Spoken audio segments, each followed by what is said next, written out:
அவர் சொல்லுகிறார், எங்களுக்கு இறங்கும் கர்த்தாவே, எங்களுக்கு இறங்கும். நிந்தனையினால் மிகவும் நிறைந்திருக்கிறோம்.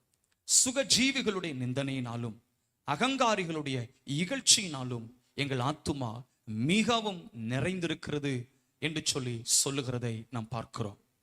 இந்த பரிசுத்த வேதாகமத்திலே இந்த யூத ஜனங்களுடைய அங்கலாய்ப்பை பாருங்கள். எப்படி தேவனிடத்தில் தெரியப்படுத்துகிறார், எங்கள் ஆத்துமா நிந்தனினால் மிகவும் நிறைந்திருக்கிறது. நான் நினைத்தது ஒன்று, ஆனால் ஏன் இப்படிப்பட்ட காரியங்கள் சம்பவிக்கிறது? வெளியே ஜனங்கள் என்ன சொல்லுவார்கள், ஜனங்கள் என்ன பேசுவார்கள் என்ற நிந்தனை, இந்த அவமானம், இந்த தோல்வி என்ன செய்தனா இவர்கள் ஆத்துமாவை மிகவும் நிறைத்தது.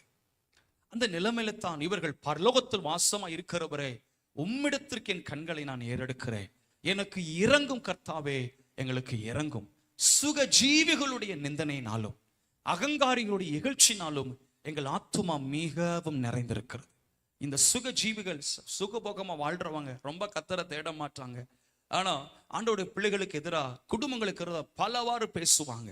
சுக ஜீவிகளோட நிந்தனை, எப்படி வளர்ந்துருவோம் பார்த்துருவோம், என்ன நடந்துரும் பார்த்துருவோம், எல்லாம் நம்ம கையிலதான் இருக்குது. பலவாறு இந்த தாவீதை போல சீமை நிந்தித்தது போல, தூஷித்தது போல பலவாறு நிந்திக்கிற சத்துருக்கு நடுவுல தான் நம்ம வாழ்கிறோம். இது தேவனை அனுமதிக்கிறார். இந்த சுக ஜீவிகள் நிந்தனையினாலும் இந்த அகங்காரிகளுடைய இகழ்ச்சினாலும் நம்முடைய ஆத்துமா நிறைந்திருக்கும் பொழுது என்ன செய்ய வேண்டுமாம்? இந்த யூத ஜனங்கள், தேவனுடைய பிள்ளைகள் இப்படி சொல்லுகிறார்கள், எங்களுக்கு இறங்கும் ஆண்டவரே, எங்களுக்கு இறங்கும் ஆண்டவரே என்று சொல்லி கர்த்தரை நோக்கி முறையிடுகிறார்கள். என்றைக்குமே நம்முடைய சூழ்நிலைகள் நடுவில் ஒரு இரக்கமுள்ள தேவ சமூகத்துல இப்படிப்பட்ட ஜெபத்தை செய்ய நாம் மறந்து விடவே கூடாது. ஒரு நாளும் கர்த்தர் நம்மை நிந்தனையிலே நம்மை அப்படி நிரந்தரமாய் வைக்கிறவர் அல்ல. நிந்தனையை புரட்டி போடுகிற ஒரு கர்த்தரை தான் நாம் ஆராதித்துக் கொண்டிருக்கிறோம். ஹல்லேலூயா, சொல்லுவோம் ஹல்லேலூயா. என் ஆண்டவர் சொன்னார், உலகத்தில் உங்களுக்கு உபத்திரவம் உண்டு, ஆனாலும் திடன் கொள்ளுங்கள், நான் உலகத்தை ஜெயித்தேன் என்று கர்த்தர் சொல்லியிருக்கிறார். இந்த யூத ஜனங்கள் எல்லாரும் அப்படிப்பட்ட நிந்தனையான காரியங்கள் நடுவிலும் பரலோகத்தில் வாசமா இருக்கிற தேவனை நோக்கி தன் கண்களை ஏறெடுத்து கர்த்தர் இரக்கம் செய்கிற வரைக்கும் அவங்க சொல்லுறாங்க, ஆண்டவரே எங்களுக்கு இறங்கும், எங்களுக்கு இறங்கும் ஆண்டவர். எத்தனை பேர் இந்த பகல் ஆராதனையில நம்முடைய குடும்ப ஜீவியத்துல கர்த்தர் இரக்கம் செய்யணும்னு விரும்புகிறீங்க? கர்த்தர் இரக்கம் செய்யணும். நம்முடைய கணவருடைய வாழ்க்கையில, பிள்ளைகளுடைய வாழ்க்கையில, குடும்ப ஜீவியத்துல, வேலை காரியங்களை கர்த்தர் நமக்கு இரக்கம் செய்ய வேண்டும். கரங்களை உயர்த்தி அலையிலே சொல்லலாமா? சொல்லுவோம் ஹல்லேலூயா. கர்த்தருக்கு ஸ்தோத்திரம் உண்டாவதா. கர்த்தர் தான் நம்முடைய வாழ்க்கையில இரக்கம் செய்தருள வேண்டும். நான் கடந்த நாட்கள் நிஜம் டிவியில் இருந்த பொழுது இந்த சங்கீதத்தில் ஒரு பகுதியை நான் அவர்களுக்கு சொல்லிக் கொடுத்தேன். இந்த சங்கீதத்தை வாசிக்கும் பொழுது கர்த்தர் எனக்கு அநேக காரியங்களில் கர்த்தர் இடைப்பட்டார்.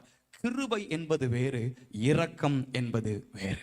சொல்லுங்க என்னங்க? கிருபை என்பது வேறு, இரக்கம் என்பது வேறு. கிருபை என்பது என்னவென்று சொன்னால், இந்த காரியத்தில் நான் வருகிறேன். கிருபை என்பது தகுதி இல்லாதவர்களுக்கு தேவன் பாராட்டுகிற இலவசமான ஈவுக்கு பேரு தான் கிருபை. ஒரு காரியத்தை பெற்றுக்கொள்வதற்கு நமக்கு தகுதியே இராது, ஆனா தேவன் அதை கொடுக்கிறார். இது கிருபை. உதாரணத்திற்கு தாவீதை எடுத்துக்கொள்ளுங்கள். வனாந்தரத்தில் கிடந்தவனை கர்த்தர் தேடி கண்டுபிடித்து அவனை ராஜாவாக தெரிந்து கொண்டு அபிஷேகம் பண்ணி அவனை பலப்படுத்தி அரியணையில கர்த்தர் வீட்டிற்கு செய்தார். இது கிருபை. ஹல்லேலூயா. தேவ பிள்ளைகளுக்கு கிருபையும் வேணும், தேவனுடைய இரக்கமும் வேணும். இரக்கம் என்பது என்னவென்று சொன்னால், we deserve it but we don't receive it. But grace meaning is, what's the meaning, you know? We don't deserve but we receive it. இதுதான் மீனிங். இதற்கு நான் இன்னும் உங்களுக்கு அர்த்தம் சொல்லிக் கொடுக்கணும். அப்படின்னா, நாம் எல்லாரும் அக்கிரமம் செய்யும் பொழுது, பாவம் செய்வது தண்டனைக்கு உரியவர்கள். ஆனால் அந்த தண்டனைக்கு நாம் உட்படாதபடிக்கு இந்த தேவன் தம்முடைய அன்பினாலே நம்மை அணைத்துக் கொண்டார். இது கர்த்தருடைய இரக்கம். ஹல்லேலூயா. இதை புரியத்தக்க விதத்தில் சொல்லுவோம் என்று சொன்னால், ஒரு கெட்ட குமாரன் தன்னுடைய எஜமானுடைய, தன்னுடைய தகப்பனிடமிருந்து ஆஸ்திகளை எல்லாம் அவன் பெற்றுக்கொண்டு தூர தேசத்திற்கு சென்றான். அந்த தூர தேசத்திலே அவன் தன் ஆஸ்திகளை எல்லாம் தன் நண்பர்களோடு கூட செலவழித்து எல்லாவற்றின் நஷ்டம் என்று என்ன செய்கிறான், விட்டு என்ன செய்கிறான்னா, கடைசியில ஒரு பண்ணி மேய்க்கிறவனுடைய இடத்திலே ஒரு அடிமைத்தன வேலையை செய்கிறான். பண்டித்துங்கிற தவிடு கூட அவனுக்கு கிடைக்கல. இருதயம் துக்கமெல்லாம் நிறைந்தது. அப்படிப்பட்ட நேரத்துல அவன் ஒன்று சொல்லுகிறான், பரத்துக்கு விரோதமாகவும் உமக்கு விரோதம் தவறு செய்து விட்டேன் என்று சொல்லி அவன் என்ன செய்கிறான், இப்பொழுது என் தகப்பன் வீட்டாருக்கு சொல்லுவேன் என்று சொல்லி அவன் சென்ற பொழுது இந்த தகப்பனார் அவனை தூரத்திலிருந்து கண்டு அவனை ஓடி போய் அவனை கட்டி அணைத்து முத்தம் செய்து தன் வீட்டிற்கு அழைத்து கொண்டு வருகிறார். அழைத்து கொண்டு வந்த பொழுது இந்த மகன் சொல்லுவதை பாருங்கள், பரத்துக்கு விரோதமாகவும் உமக்கு விரோதம் தவறு செய்து விட்டேன் என்று சொல்லி அவன் தன் தகப்பனிடத்திலே மன்னிப்பை, மனம் திரும்புதலை அவன் அறிக்கையிட்டான். அப்பொழுது தகப்பனார், நீ தப்பு செஞ்சால, எப்படி சொத்தை வாங்கிட்டு ஓடனால அதனால உனக்கு தண்டனை, நீ வெளியே ஓடு அப்படின்னு சொல்லல. ஆனால் தகப்பன் எதிரமே செஞ்சாரு, அவன் மீது இரக்கம் வைத்து அவன் அந்த தண்டனைக்கு உரியவன் தான், அவன் தவறு செய்தவன் தான். ஆனாலும் அந்த தண்டனையை அவன் மீது செலுத்தாமல் என்ன தெரியுமா செய்தாரு, அவனை அணைத்து உயர்ந்த வஸ்திரத்தை கொடுத்து, மோதிரத்தை கத்தர் கொடுத்து, பாதரட்சைகளையும் கொடுத்து, கொழுத்த கண்டை கத்தர் அடிக்க செய்தருளினார். இது தேவனுடைய இரக்கம். அல்லேலூயா. பல போலும் இந்த இடத்துல நம்முடைய வாழ்க்கையில கத்தர் இரக்கத்தை கத்தர் கட்டளையிட்டு இருக்கிறார். கரங்களை உயர்த்தி அலையில சொல்லலாமா? நாம் செய்ததான அநேக பிள்ளைகள் உண்டு, நம்மெல்லாம் குறை உள்ளவர்கள் தான். ஆனா அந்த தண்டனைக்கு தக்கதாக, நாம் செய்த தவறுக்கு தக்கதாக கர்த்தர் செஞ்சிருந்தோம்னா நம்ம இந்த இடத்துல வந்து ஆராதிச்சிருக்க முடியாது. ஆனா ஆண்டவர் இறக்க வைத்தபடினால தான் இன்றைக்கு நம்ம ஜீவனோடு இருக்கிறோம். உணர்ந்தவங்க மாத்திரம் வலது கரத்தை உயர்த்தி கர்த்தரை ஸ்தோத்திரம் பண்ணலாமா? கொஞ்சம் எல்லாம் கர்த்தரை ஸ்தோத்திரம் பண்ணவாமே. ஸ்தோத்திரம் ஆண்டவர். ஆண்டவர் மேல இரக்கம் வைத்த இரக்கம் பெரியது. கர்த்தர் மேல வைத்த இரக்கம் பெரியது.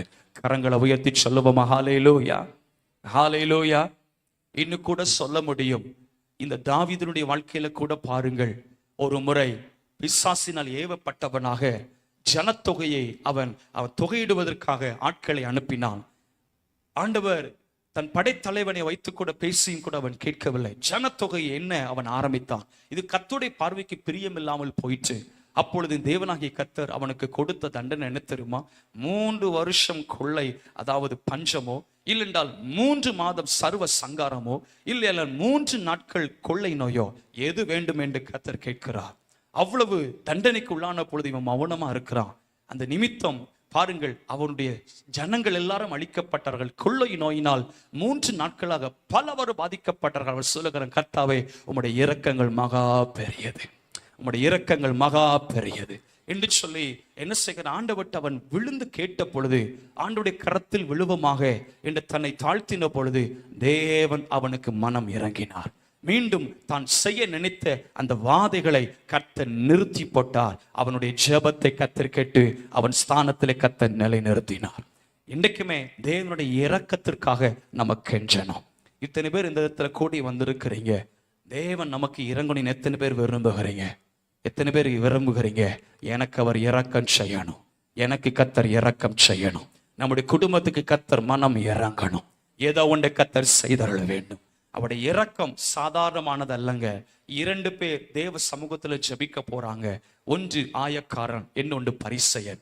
இந்த பரிசேயன் எப்படி தெரியுமா ஜெபிக்கிறான்? தன் கண்களை வானத்துக்கு நேராக ஏறெடுத்து, நல்ல வசனம் அறிந்தவன் பார்த்தீங்களா, கைகளை உயர்த்தி, ஆண்டவரே இந்த ஆயக்காரனை போல இல்லாததால் உம்மை ஸ்தோத்திரிக்கிறேன், வாரத்தில் 2 நேரம் உபவாசிக்கிறேன், தசமங்களை எல்லாம் செலுத்துகிறேன், என்னை நன்றாய் நடத்தி வருகிறேன், உமக்கு ஸ்தோத்திரம் ஆண்டவரே என்று நன்றாக கருத்தாக பல மணி நேரம் ஜெபிக்கிறார்.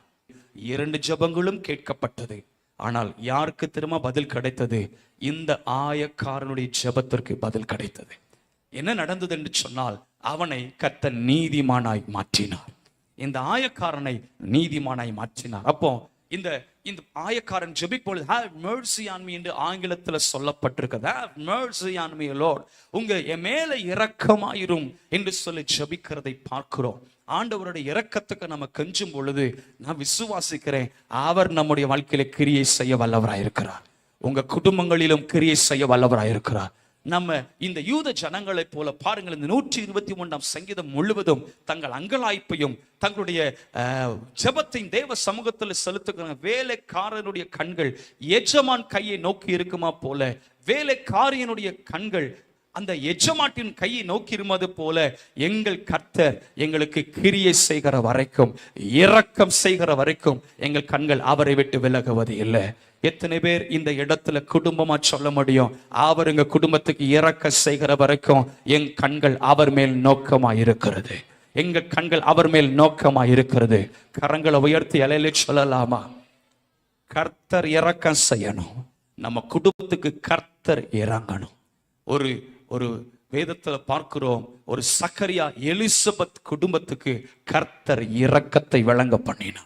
அவர் தம்முடைய இரக்கத்தை விளங்க பண்ணிடும்படினாலே என்ன தெரியுமா நடந்தது? கர்த்தர் அவங்க வாழ்க்கையில செய்த கிரியை நிமித்தம் அயலகத்தார் 10 ஜனங்கள் எல்லாரும் கேள்விப்பட்டு சந்தோஷப்பட்டார்கள். தேவன் செய்கிற இரக்கம் நம்முடைய குடும்பத்துல அவர் செய்கிற கிரியை என்ன தெரியுமா செய்யும்? கூட இருக்கிறவங்களை சந்தோஷிப்பிக்க செய்யும். ஆமேன். வர மாட்டுக்கு சத்தமா சொல்லுவோமே ஆமே.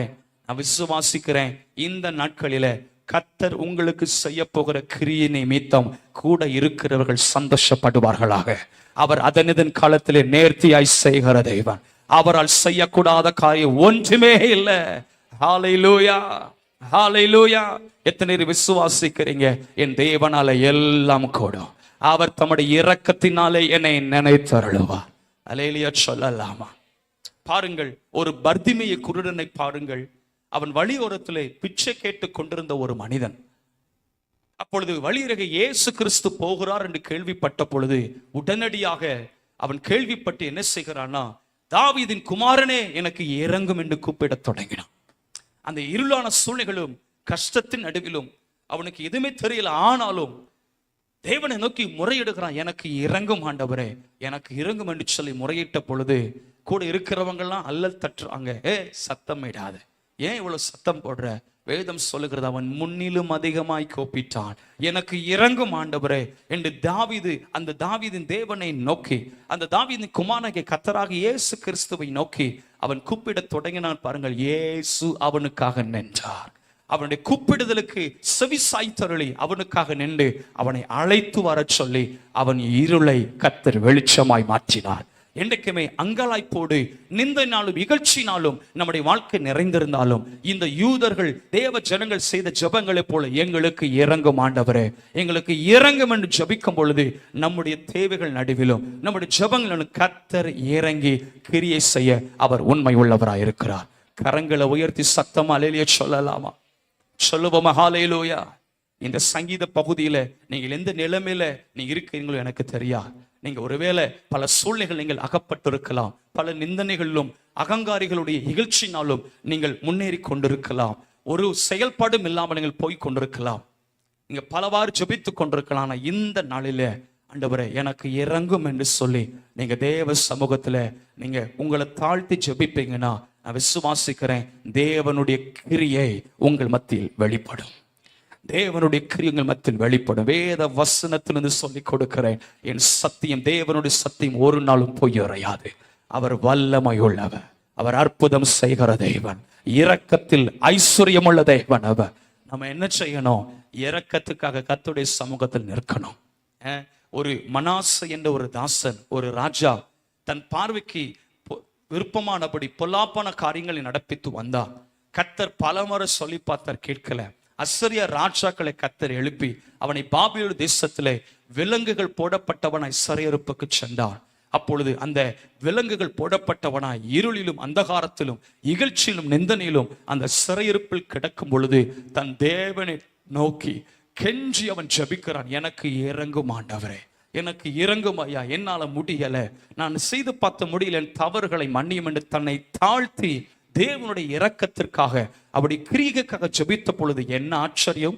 கர்த்தரே அந்த அந்த அந்த பாபிலோன் தேசத்தில் இருக்கிற அசீரிய ராஜாவின் கண்களில் கர்த்தர் இரக்கத்தை கிடைக்க பண்ணினார். அவனை விடுவித்தான். மீண்டுமாக அவன் ராஜாவாக எழுந்தருளினான். கர்த்தர் அவனை புறப்பட செய்தருளினார். எத்தனை விசுவாசிக்கிறீங்க? எனக்கும் அவர் இரக்கம் செய்ய வல்லவராயிருக்கிறார், எனக்கும் அவர் கிரியை செய்ய உண்மையுள்ளவராயிருக்கிறார். நான் சேவிக்கிற கர்த்தர் வல்லமை உள்ளவர். வலது கரத்தை உயர்த்தி சத்தம் அலையிலே சொல்லலாமா? சொல்லுவோமா ஹல்லேலூயா? எஸ். இந்த நிந்தனைகள் நம்மை சோர்வடைய பண்ணுங்க. கர்த்தருக்கு ஸ்தோத்திரம். வேலை ஜீவியத்திலும் குடும்ப வாழ்க்கையிலும் பிள்ளைகளுடைய விஷயங்களிலும் ஊழியத்திலும் நம்முடைய வாழ்க்கையில எவ்வளவோ நிந்தனைகள் நம்ம சுமக்கலாம். ஆனா ஒன்று சொல்லுகிறேன், அது நிரந்தரம் அல்ல, அது நிரந்தரம் அல்ல. எல்லாவற்றும் ஒரு காலத்தை கர்த்தர் வைத்திருக்கிறார். இந்த நாட்களில எனக்கு இறங்கும் தேவனே என்று ஜெபிப்பீங்கன்னா தடைகளை மாற்றி போடவும் கிரியை செய்வோம். கர்த்தர் உண்மை உள்ளவராயிருக்கிறார்.